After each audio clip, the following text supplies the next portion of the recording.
Welcome to the Leading Conversations podcast, sponsored by the Excel Leadership Network. On each episode, JD Pairing will have conversations with church planting pastors and leaders from around the country. You can learn more about how to connect with Excel at the end of this podcast.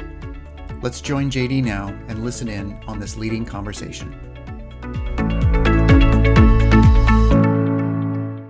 Well, welcome to another edition of the Leading Conversations podcast with Excel Leadership Network. Today, we are excited to have the great John Kraft with us. John is the Regional Executive Director for Rocky Mountain Church Network. And John, thanks so much for being here today. Oh, well, thanks for having me. I've been looking forward to this. Did I get your title right? Yes, you did. I don't know about the great part, but all the rest of it was exactly right. John's just an amazing bike rider. When was the last bike ride you went on? How long was it? Well, I taught a spin class this morning, so I taught a spin class at 8. That was like 45 minutes. Saturday, I went for a 50-mile bike ride. And so I ride most days, either inside or outside. 50 miles. How long does that take? That I did in 2 hours and 15 minutes. Wow, that's incredible. So, man, that's crazy. Hey, tell us your story. Tell us how you came to Christ.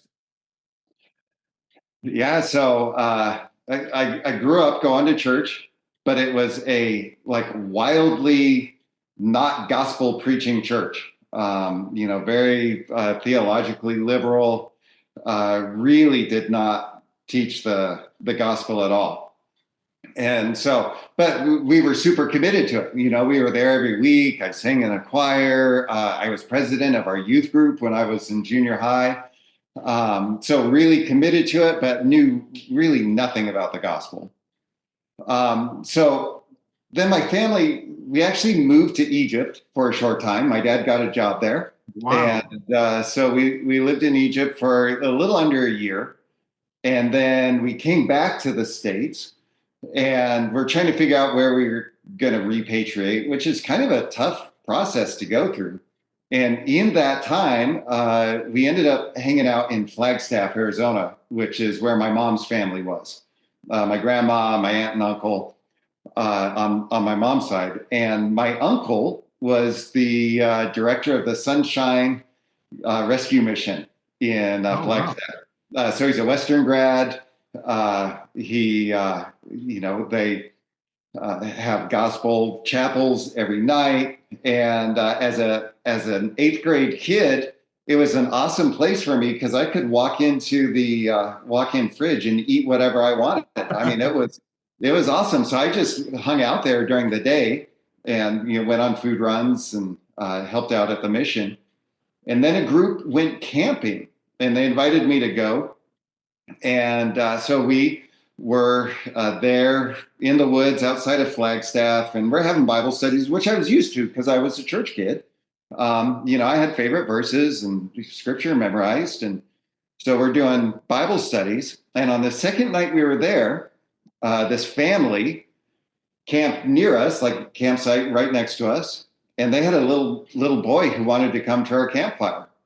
And the leader of our camping trip said, well, if it's okay with your parents, you can come.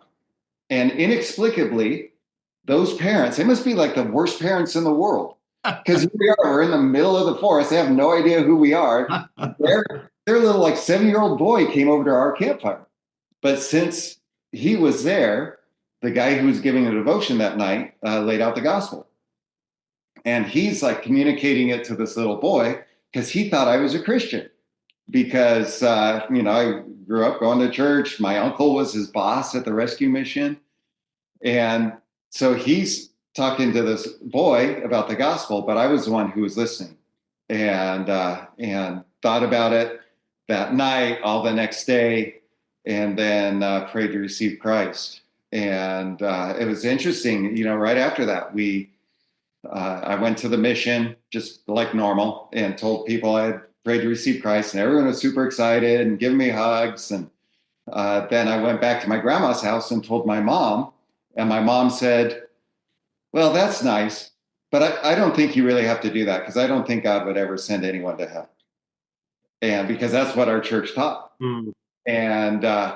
And so as we kind of continue through the process of getting back into life in the United States, we ended up moving to Tucson, and Mom called around to try to figure out what church had the best program for my sister and I, and she decided it was First Baptist of Tucson, which is one of the like iconic original conservative Baptist churches. And so rest of my family made professions of faith there, and it really is what laid the foundation for me for the rest of my life.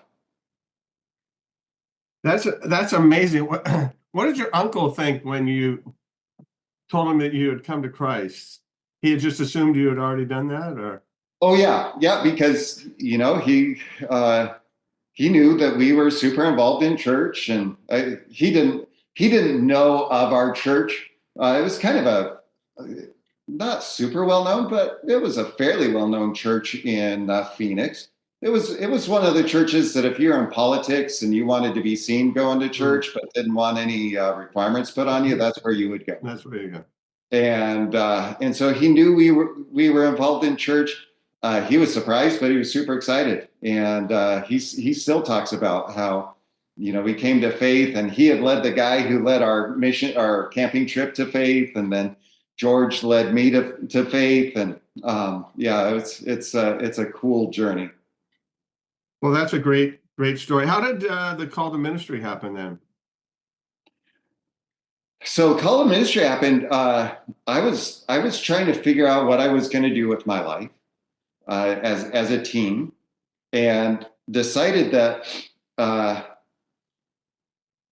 had wired me to work with high school kids, and so my plan was to be a high school teacher. I love science, so I did all the prep work to go to the University of Arizona, living in Tucson. And it was like bit by bit, all of my plans fell apart. And my parents were moving at the end of the summer after I graduated from high school. And so I was facing kind of the real possibility of not being able to start school that fall. And so in that season, I helped a friend from my youth group move from Tucson up to Southwestern College in Phoenix, which is now Arizona Christian University. And it's hard to describe, but it was like getting onto the campus. I had all this anxiety built up because I had no idea what my next step was going to be. And it was like I got on the campus and that feeling of anxiety, that tenseness was gone. And so I looked into going there. I had a quick conversation with someone who I'd already known because she went with my youth group as a camp counselor that summer. I filled out an application for the school as a favor to her because she had convinced her boss that it would be a good recruitment opportunity. And it's embarrassing because I made like jokes on my application, and but I had an application on file. Everything that had fallen apart trying to go to the University of Arizona fell right into place going to Southwestern. So I went home that night. That was a Sunday night. Got home at midnight, told my parents I was going to go to Southwestern College. That next morning, I got up. I talked to my youth pastor and our college pastor. My youth pastor thought it was the coolest thing he'd ever heard. The college pastor thought it was the dumbest thing he'd ever heard to make a decision that quick. And I liked what my high school pastor said more, so I listened to him and packed up my stuff. And 4:00 that afternoon was at Southwestern. And in talking to the advisor, realized that the same kind of gifting and wiring that I thought would be good for working with high schoolers could be used in a church as opposed to being a chemistry teacher. And so took all the youth ministry classes I could, and dove into youth ministry a year after I graduated. Was that in Phoenix? Were you a youth pastor there? No, when I got married, my wife Lori grew up in Thermopolis, Wyoming, little town in northwestern Wyoming. Thermopolis? Thermopolis, yes. Yeah, it's the home of the world's largest hot springs. That's where it got its name. Okay. And her mom was battling cancer. We didn't want to be far away, so we ended up staying in Thermopolis there after we got married. And after about a year, a, a pastor in Colorado actually contacted the school because they were looking for a youth pastor, and the youth ministry prof suggested me. And so that was actually our first ministry gig was in Montrose, Colorado. Montrose. Oh, wow. Are you a skier then? No, I mean I can ski, but it's too expensive for me. I'm in ministry. How can I afford to pay for lift tickets? So I would usually ski once or twice a year. When I would take the youth group skiing, and their budget would pay for it. But I haven't been skiing for a long time. So from Montrose, then what happened? So Montrose, that church kind of blew up, like exploded in a bad way. And we ended up leaving there because they could only afford to pay one pastor. And if you're going to pay one pastor, it's probably not going to be the youth guy. And so we ended up taking a youth and young adult gig in Cheyenne, Wyoming, because we had connection there with it was another Rocky Mountain Conservative Baptist Association church, and we knew the pastor there from pastors' retreats, and so we were in Cheyenne for 5 years, and then we went to Phoenix, Arizona, where I was a college pastor for 8 years at Palmcroft Baptist. Okay. And who's the pastor of Palmcroft? So they just got a brand new pastor. His name's Robbie Lashua. Okay.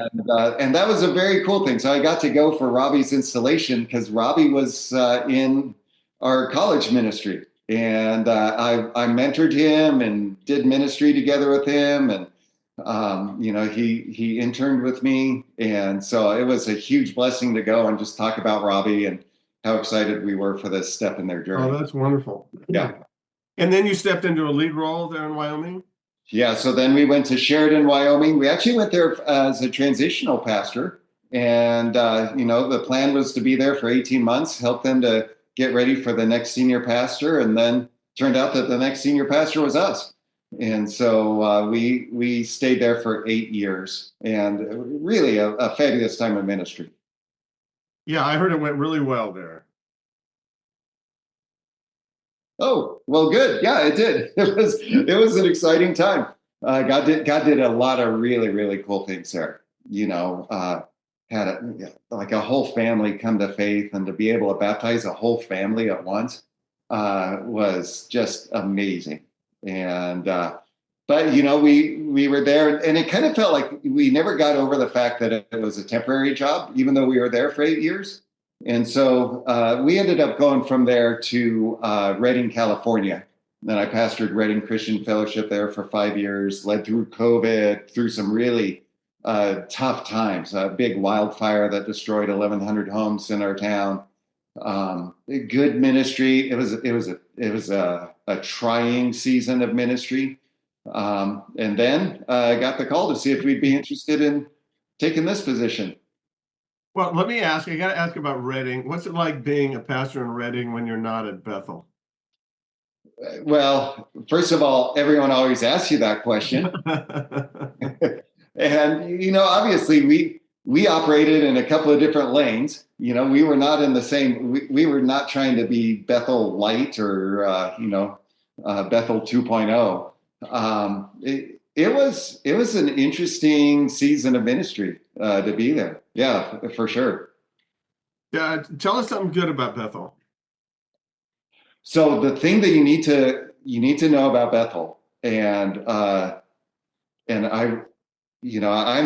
a firm believer in what Andy Stanley said, that we need to be a student and not a critic, and because it's really easy to point out all the things we don't like. But if you go to a service at Bethel, it is jam-packed, like standing room only, with next generation, with young adults. And I think a big reason for that is when you watch what they do on the platform, they empower young leaders not to lead because they're going to be the leaders of the future, but they empower them to lead right now. And the way that they do that, it communicates something different. And I think a lot of our churches, our churches that struggle with engaging with the next generation, they need to take a cue from that. I always point, we were there for a service, and Brian Johnson was on the platform, arguably the most influential worship leader in the world. And he led one song during the whole worship set. And it wasn't even it was a Chris Tomlin song. It wasn't even a Bethel song that he led. Every other song was led by a guy who was like 26. And watching Brian and his just pride in what this young guy was doing. And then when they came off the platform with, big hugs and just like really celebrating what had taken place, that is what's missing in a lot of churches that are trying to reach the next generation. And so if churches could pay attention to what Bethel's doing in that regard, they'd be a whole lot better off in reaching younger people for Christ. Well, thanks for sharing that. That's really, really good to hear. So you took the Rocky Mountain Church Network job. What is that? Well, I am the executive director, the regional executive director. So we are one region out of 8 of Venture Church Network, which was formerly Conservative Baptists of America. But as our national president said, part of the reason we changed our name, one, is to look forward because Conservative Baptist was like who we were not 70 years ago. We were not liberal Baptists, so we had the name Conservative Baptist, but we never identified this is where we're going. So Venture is a forward-looking name.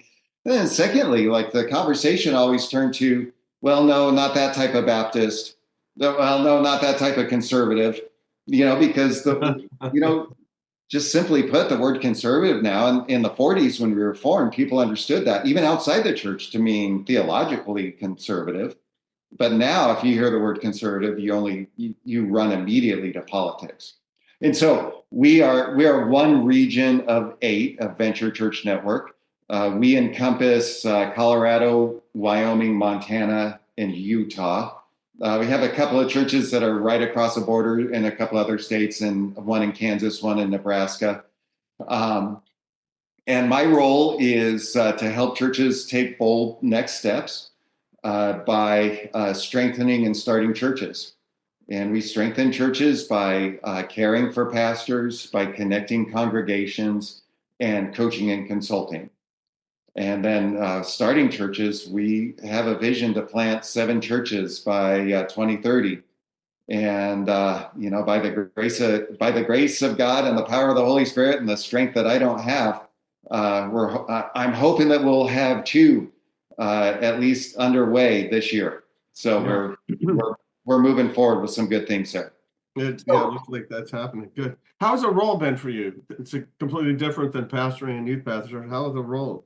Yeah, it is entirely, well, not entirely different, quite a bit different. It's been fabulous. It's been the exact right fit for me. And it's tiring.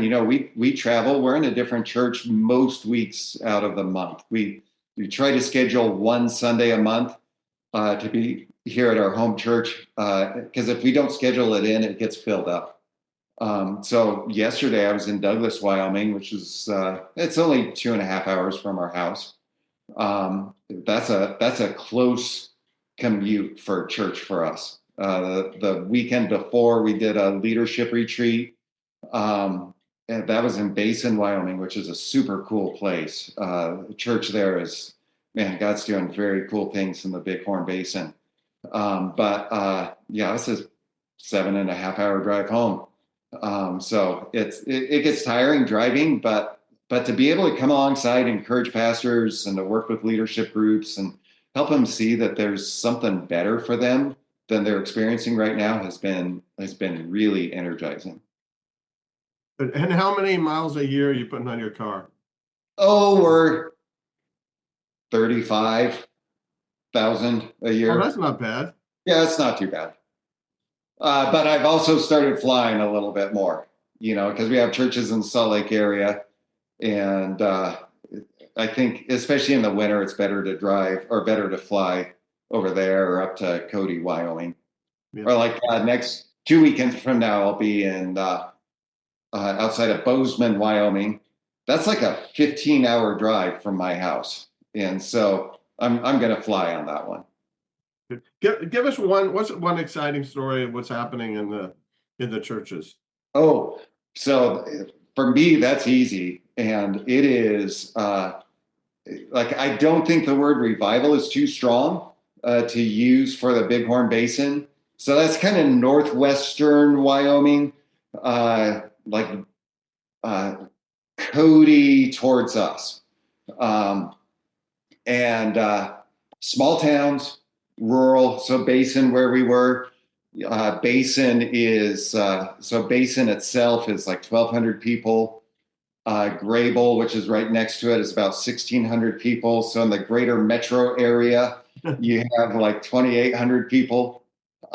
Church on Sunday is like 200 gathering for worship, and like jam-packed with kids and young families, doing a really great job reaching the next generation, and seeing a lot of LDS families start to leave the Mormon church and connect with First Baptist in Basin.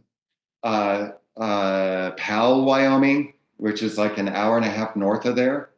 Powell's a town of like 6,000. Regular Sunday at Powell, now it's Grace Point Church. It's like 350 people. And again, people coming to Christ. It's a heavily Mormon area. People leaving the LDS church. Our church in Riverton, they walked through a really wonky situation, but have come out of it and now are really engaging with young families and seeing people come to Christ and get baptized. It's really an exciting season of ministry. And then even Douglas. So Douglas, Wyoming, where we were yesterday, isn't in the Basin. But typical Sunday at First Baptist there, it's like 250, 300 people. And Douglas is a town of 4,000. So we've got several churches that are reaching like 10% of their community right there.